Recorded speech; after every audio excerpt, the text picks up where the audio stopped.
feel everything was really okay. But she wouldn't be there when all the kids gave him the once-over. He wasn't going to wear that new sweater either, even if Mom said the color matched his eyes. He wanted to wear one of his old sweatshirts, so at least something would be familiar. He figured she'd understand, because Mom always did. She still looked sad sometimes, though. Radley squirmed up to the pillow with the comic clutched in his hand. He wished she wouldn't feel bad because his father had gone away.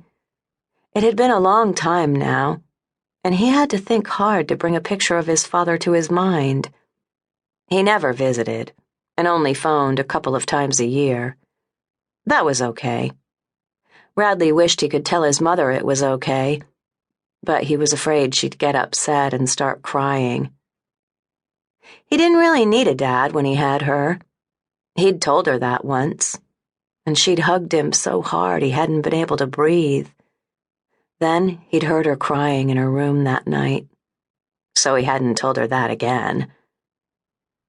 Big people were funny, Radley thought with the wisdom of his almost 10 years. But his mom was the best. She hardly ever yelled at him and was always sorry when she did. And she was pretty. Radley smiled as he began to sleep. He guessed his mom was just about as pretty as Princess Layla, even though her hair was brown instead of golden, and her eyes were gray instead of cobalt blue. She'd promised they could have pizza for dinner, too, to celebrate their new apartment. He liked pizza best, next to Commander Zark. He drifted off to sleep so he, with the help of Zark, could save the universe. When Hester looked in a short time later, she saw her son, her universe, dreaming with an issue of Universal Comics in his hand. Most of his books, some of which he paged through from time to time, were still in the packing boxes. Another time she would have given him a mild lecture on responsibility when he woke, but she didn't have the heart for it now. He was taking the move so well. Another upheaval in his life. "This one's going to be good for you, sweetie." Forgetting the mountain of her own unpacking, she sat on the edge of the bed to watch him. He looked so much like his father. The dark blonde hair, the dark eyes and sturdy chin. It was a rare thing now for her to look at her son and think of the man who had been her husband. But today was different. Today was another beginning for them, and beginnings made her think of endings. Over 6 years now, she thought, a bit amazed at the passage of time.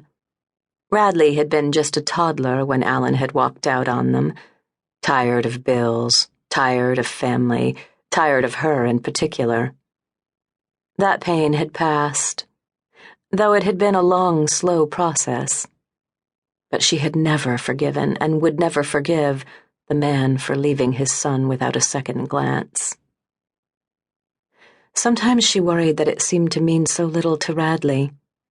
Selfishly, she was relieved that he had never formed a strong, enduring bond with the man who would leave them behind. Yet she often wondered, late at night when everything was quiet, if her little boy held something inside. When she looked at him, it didn't seem possible. Hester stroked his hair now and turned to look at his view of Central Park. Radley was outgoing, happy, and good-natured. She'd worked hard to help him be those things. She never spoke ill of his father, though there had been times, especially in the early years, when the bitterness and anger had simmered very close to the surface. She'd tried to be both mother and father, and most of the time thought she'd succeeded. She'd read books on baseball so she would know how to coach him. She'd raced beside him, clinging to the back of the seat of his first two-wheeler. When it had been time to let go, she'd forced back the urge to hang on and had cheered as he'd made his wobbly way down the bike path. She even knew about Commander Zark. With a smile, Hester eased the wrinkled comic book from his fist. Poor, heroic Zark and his misguided wife.